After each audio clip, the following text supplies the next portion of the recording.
Jane walked to the passenger side of the car, towards her son's car seat. She opened the door and set him in a seat, making sure her 2-year-old son was secured.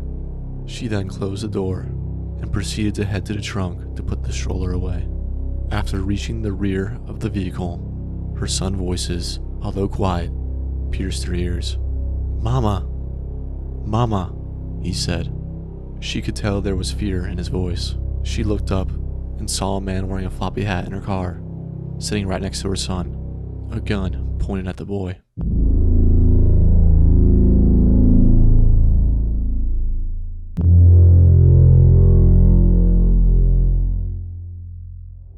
Welcome to The Unsettling. If you're new to the channel, we discuss any and all heinous, gruesome, yet interesting cases found around the globe. In today's episode, we'll be discussing the horrific actions of the Floppy Hat Killer.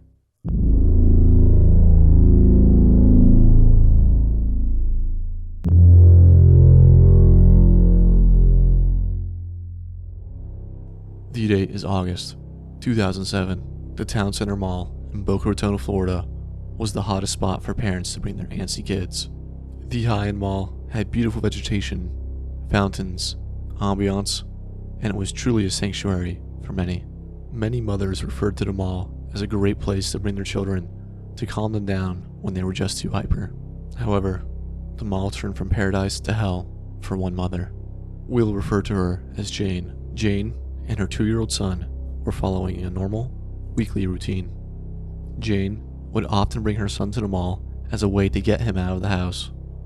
She brought her son around the mall and would often stop at the play section where she would converse with other mothers who were also there with their kids.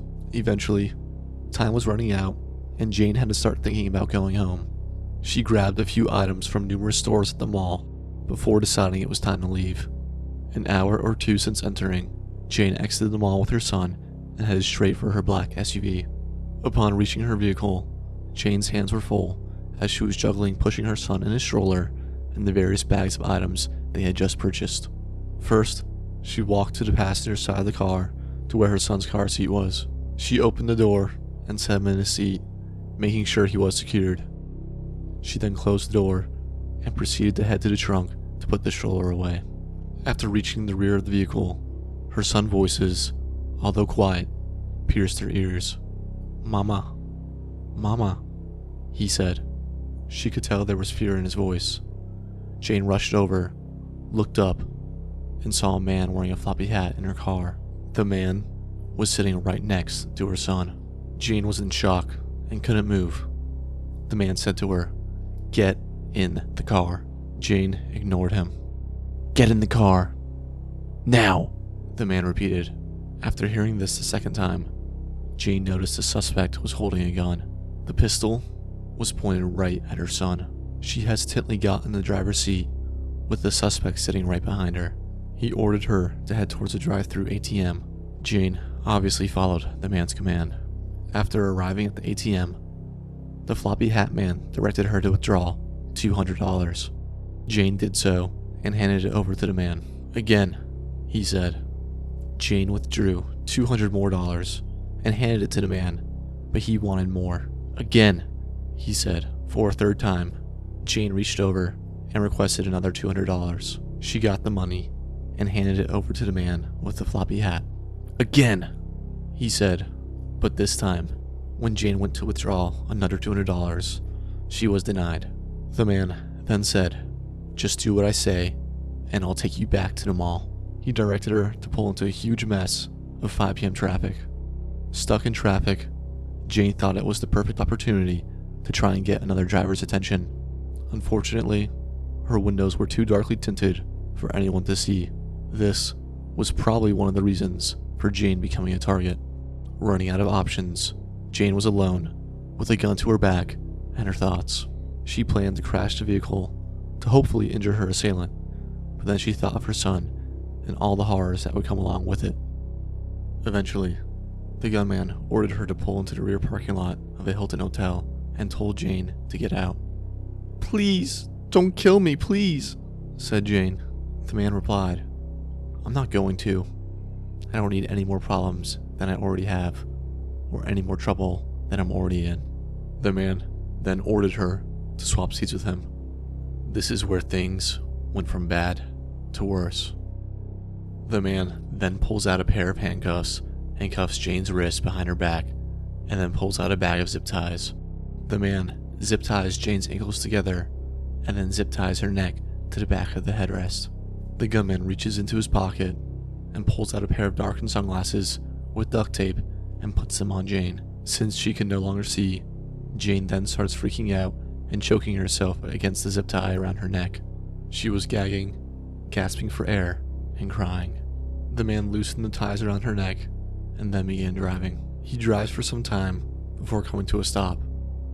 The rustling of a bag rattles in the car. A knife erects out of the bag. At this moment, Jane thought she was dead, the blade of the knife pressing against her neck. Finally, he uses it, cutting the zip tie around her neck. The man continues driving, who seemingly got lost as they ended up on the turnpike. The turnpike is a long highway consisting of many toll roads. After 2 hours of aimlessly driving around Boca Raton, the SUV was back at the town center mall. The man turns the car off and looks at Jane. He then speaks. "I'm going to put the zip tie back around your neck. Then you can call somebody. Tell them that your car is broken down and that they need to come get you." Jane called her son's father and did exactly as the man asked. He then spoke again. "Now, when the police come, I want you to tell them that I'm short, fat, and black." He then took the sunglasses off of Jane and replaced them with swimming goggles that were blacked out. The man spoke again. "If I see anything on the news with my face or my picture, my description, I will come after you." The gunman slammed the door and vanished. Jane was now alone, handcuffed, zip-tied, and blindfolded. Help was on the way, but she didn't just want to wait. Jane pulled her hands under her butt and rolled her feet between her arms. She then pulled the goggles off and tried to remove the zip tie, but to no avail. Eventually, she finds a button that releases the headrest and she frees herself from the zip tie. Now, she can freely move about the vehicle, but Jane was scared that the predator was still nearby. She jumped into the driver's seat and sped to the valet parking stand. "Can you please call the police? I was just kidnapped," she said to the valet. "Are you kidding?" he responded. "No, please, call the police," said Jane. He eventually called the cops after Jane showed him all the restraints that she was just in. Finally, the police arrived, but they did not believe her. They thought she was lying because they could not fathom how she could free herself from the restraints if she was in them as she described. They thought Jane staged the whole thing. What made them believe her even less was when she said that she drove through a toll road. Detectives decided to look into Jane's SunPass records. For those of you who don't know, a SunPass is an electronic, prepaid toll program operated by Florida's Turnpike Enterprise. It essentially allows drivers to drive through the turnpike without having to stop to pay the toll. Instead, it is all captured electronically and the driver later pays a fee. Having said that, the SunPass attached to Jane's windshield had not recorded her entering a toll road, and there was no charge on her account. This caused doubt among the police force, and because of this skepticism, the news never reported it. The crime was not listed as an abduction, but as an alleged abduction. The tens of thousands of shoppers at the mall wouldn't hear anything about the incident. A few days later, police confirmed that Jane did, in fact, enter a toll plaza as the video footage picked up her car. Months went by, and Jane didn't hear anything from the police again. However, 3 months later, in November, Jane got a call from a sheriff's detective in the same county, working on an old case that had started at the same mall. Like Jane, Randy Gorenberg had been at the same mall. Mrs. Gorenberg was a loving daughter and amazing mother.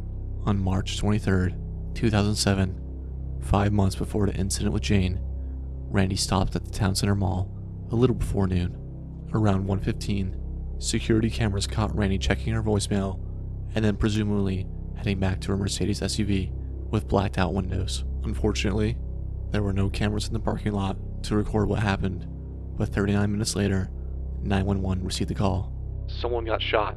It's a female." The caller said that he had seen a woman tumble from the passenger side of her vehicle 5 miles north of the mall. Is she moving? Is she moving? No. She's dead. She's dead. She's got 2 shots in her head. Oh my gosh." A few moments later, arriving deputies found the victim without shoes, but with all of her expensive jewelry on. There was no ID on the person, and the SUV was gone. Only until later was Randy Gorenberg identified as the woman who was murdered. Police had no leads as to who the killer could be. They decided to head towards Mrs. Gorenberg's home, where they would be greeted by her 25-year-old son, Daniel, who had not been told about his mother's death. Despite the murder only happening hours prior, the detectives were not pleased with Daniel's alibi. Daniel claimed he was working at a jewelry store at the time of the murder. The officers requested that Daniel turn over the clothes he was wearing to work, but after doing so, Daniel told them that he accidentally gave them the wrong pair of clothing. Later, a search warrant would be executed on the jewelry store's premise. No records of Daniel working there were found. Because of this, police became suspicious of the son's involvement in the incident. Not only was the son suspicious, but Randy Gorenberg's husband, Dr. Stuart Gorenberg, left detectives confused based on the chiropractor's response to the news. It was just not the typical response that you would see from family members when their spouses or kids had been killed and murdered, said an active detective. Shortly after, Dr. Gorenberg hired a lawyer for himself and his son, and they both stopped talking directly with police. After deep investigation, it was determined that the two had no involvement with the murder of Randy Gorenberg. Again, the police had nothing. Then, months later, Jane had an incident in the same mall with the Floppy Hat Man. Officers couldn't help but notice the similarities between the two cases. However, police were still curious as to why Jane had been bound and blindfolded and then released, whereas Randy was murdered. Even though there were differences between the two incidents, police concluded that it must have been the same perpetrator. Despite the evidence that Jane had introduced, they were no closer to catching Randy's killer.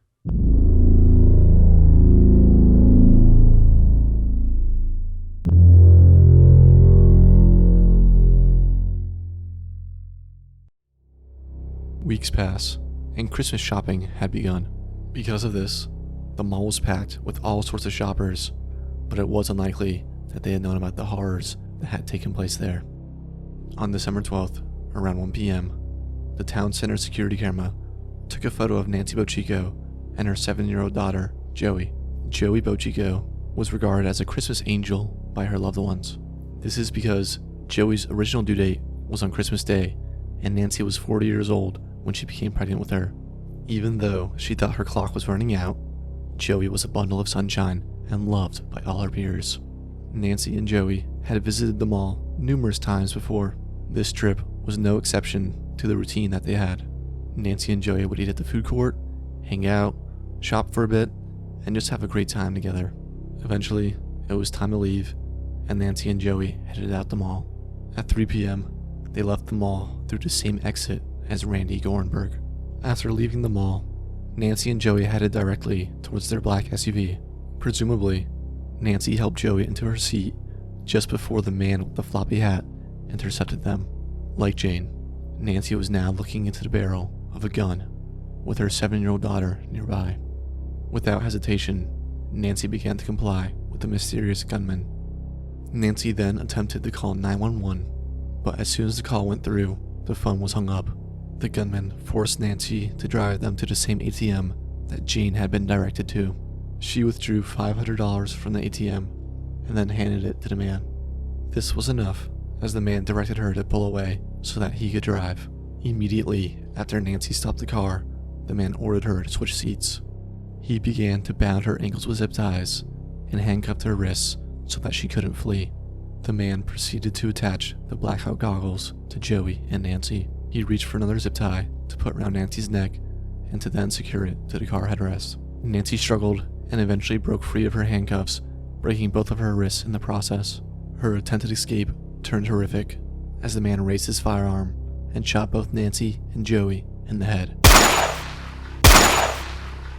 Later that day, just before midnight, a security guard at the mall had spotted a black SUV with its engine idling. Inside the SUV sat poor Nancy Bochico and sweet Joey Bochico, both unresponsive. Shortly after, the joyful Christmas decorations were now trumped by police tape wrapping the scene. A classmate of Joey's at St. Jude Catholic School said that after the incident, they recalled being confused leaving their third grade classroom. All they could remember were the hundreds of crying parents as they were being escorted out by their mother. Nancy's family members believe that she had died defending Joey. The Floppy Hat Man was never caught and is still on the run to this day. This investigation is still ongoing. On behalf of the families involved, we are asking that if you have any information regarding the identity or whereabouts of this man, that you please turn that information over to the sheriff's office. The link will be posted down below. Although no one has been charged in either of these cases, the police have a lead suspect named Michael Barrera. He has been on the run for quite some time and is considered armed and dangerous. Please contact the link below if you have any information regarding this person. This concludes this tragic story. If you enjoyed this, please consider giving a like and subscribe. There will be plenty of videos just like this coming your way. Thank you, and stay safe out there. This is The Unsettling.